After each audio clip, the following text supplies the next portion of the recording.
Hey guys, sorry this video took so long to get out. I've been working my butt off again. Some of you guys that follow the channel know that I have had tons of vehicles over the years. I think I'm into my 60 something vehicles.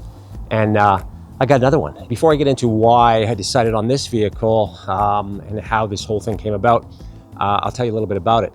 It's white and it sounds like this. Before I show it to you, I'm going to get into the reason why I got this vehicle or why I picked this vehicle over others. And I'm going to quickly go through that. Some of you know I'm right into the Toyota stuff, like this old 4Runner, third gen 4Runner.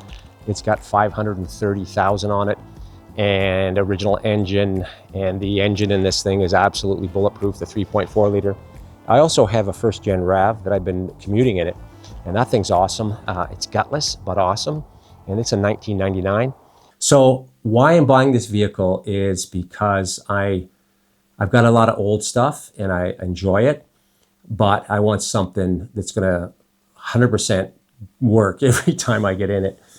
Recently that RAV4 I had, love that vehicle, it's awesome, but the fuel pump went, and that's normal. These kind of little things they happen to these older vehicles. It's gonna happen. It was probably the original fuel pump I took out of there. It was an easy fix, but I was a long way away, man. And it could have been a huge pain in the butt if I didn't get home from where I was. Quick fix, it was like $100, installed it, took me an hour, no big deal. But those things wear on you after a while. You know, you're looking at the gauges as you're out there, and the further you go out, the deeper you go in to the mountains or whatever, the more you worry about it. There's no cell signal. It can become a big pain. So I've been thinking about this new vehicle for a long time. So first off, I've had a ton of vehicles, F-150s, new, old. I still got an old one, a F-250 IDI diesel, 94, single cab 4x4. It's got about 350,000 kilometers on it, and the tranny's starting to give me some big issues. So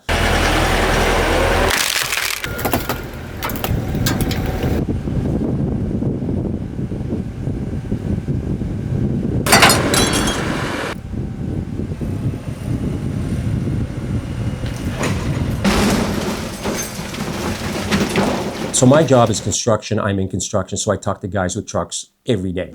I'm that weird guy that talks to people. And most of the stuff I hear is bad. A buddy of mine just bought a GMC new one, loaded up, beautiful truck, good looking truck. I think they're great looking. And he's had it for 2 months and the computer's down toast. He had to take it to the dealer on Thursday.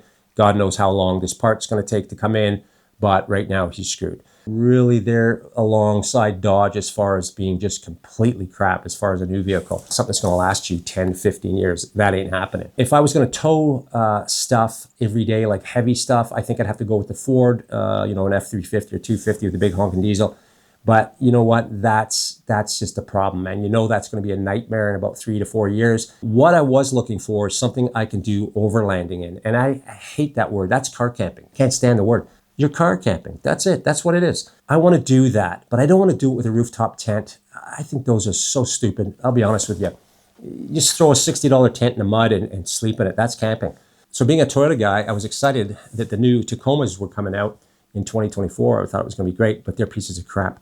4-cylinder turbo, and they're having issues, and they can't get rid of them. It's crazy dough. I had a dealer call me about 2 weeks ago. I had phoned him a year and a half ago, and I said to him, when this Toyota Tacoma Trail Hunter comes in, call me, I'll buy it. And he phoned me and I said, dude, that's like a year ago. Why are you calling me? You must not be able to move this thing. And no, they can't sell it. It's $93,000 and it's a piece of crap. The new stuff's a joke. The Tundra came out in 2022. Turbo, they got 100,000 recalls on the engine. They're replacing the engine for the 2022s, which was their first year. And there's more on the way. So that's not an option. The Fords aren't an option. The new stuff is not an option. It's all crap, overpriced. So what do I do? What do I do for this overlanding truck deal? What am I going to buy? So my last vehicle was in 2018 when I bought that 5th gen 4Runner TRD off-road. Awesome vehicle. I put 130,000 kilometers-ish on it and drove it for 3.5 years and then sold it. I got a pile of dough for it because the resale value on those things, on Toyotas, the older Toyotas, is awesome. And I got a GX470 which went to my son. I took his 3rd Gen 4Runner, pocketed some cash, and have been driving, old beaters since. And it's been fun, but it's time for the change. And the change is awesome. There is only 2 options, I believe. And correct me if I'm wrong, but you either get the last generation Toyota Tacoma, or you get the last generation Toyota Tundra up till 2021. That's it. That's the only options out there in my mind.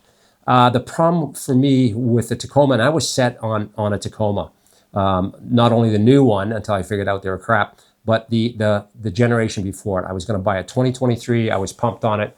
But the more you dig into those things, and it's probably the #1 overland vehicle you can buy. Everybody's got one dressed up. But as soon as you stick tires on it, bigger tires, throw 1,000 pounds of crap in the back of those things, it turns into like ultra sloth. They're already slow.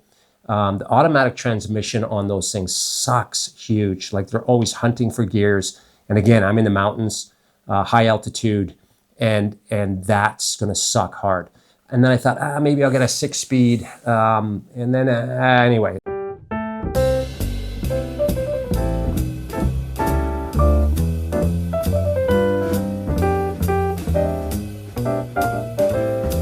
So I bought a 2021 Toyota Tundra, and man, I've been looking for one. It eats gas, everybody knows that, but it goes forever. The platform's been around for 15 years. I'm so pumped about this thing. I could do a little dance, but I'm too cold. So it eats fuel, but so does the Tacoma when you load it up, but at least it's got power. The cool thing about it is, and I've been hunting for one of these for a while now, is it's only got 36,000 kilometers on it, man. That's like, I do that much in a year. That's about 22,000 miles. So it's brand new. It's a TRD off-road package. And again, no kilometers. It's absolutely mint. There's not a scratch or a dent on it, nothing. It's like brand new, and I'm pumped. I paid $56,000 Canadian for this thing, man. And if you look at the prices of new vehicles, all of them, that's like joke money. Hey guys, hopefully you can hear me out here, man. It's windy as hell. It's nasty and cold winter. It's got a bit of a lift here. It's got a leveling kit on it. I think the back's got some a bit of a lift as well. I'm going to check into that. It's going to get 35-inch tires on it. If I drive this thing for the next 3 years, I'll be able to sell it for more than I paid for it, because now they're sought after even more. Like every day, the price on these things are going up, especially as these new Tundras fail. Those rims were an option, I believe, with the blackout package in 2021. So I'm really happy with it. The color, you know what? The color, I didn't care what color it was, as long as it was low kilometers and a 2021 model year. And this is the deal for sure. This thing's awesome. It also came with a tonneau cover, which is pretty cool. Tow package, of course, came with these. And that mighty V8, 5.7 liter. I'm so happy, man. I'm just, yeah, like I said, I could do a little dance for you, but I'll save you from that. I think if I was, if I only had one vehicle and I needed a commuter vehicle, I probably would go with a Tacoma, a 2023 or older. And then it would do, you know what I mean? It would kind of do both for me. But since I do have a commuter, my dedicated commuter is that RAV4, then that's not what this is going to be doing. So the fuel economy is not going to kill me here. I'm not even going to worry about it. But anyway, there it is. That's it. It's got the LEDs, and yeah. So I'm pumped about it. I'm really looking forward to filling this thing with gas and getting out there and doing some overlanding with it. I just want to say thanks for watching to everybody. Hit the like, subscribe. If you can, give me a high five. It'll help the YouTube algorithm. I'm definitely going to bring you in on the overland build. Overland. Oh. So I'll take you guys along for the ride as I kind of get this thing together and build it into that overlander rig. I actually started another channel, and it's just dedicated to photography, because my channel here is there's so much going on. So the algorithms don't like what I'm doing here. Things like, like the boat I had, that honking big old boat. So people subscribe to that and they hit the notification button, and then they're hoping that's the next thing that comes up. And all of a sudden I'm talking about a Tundra.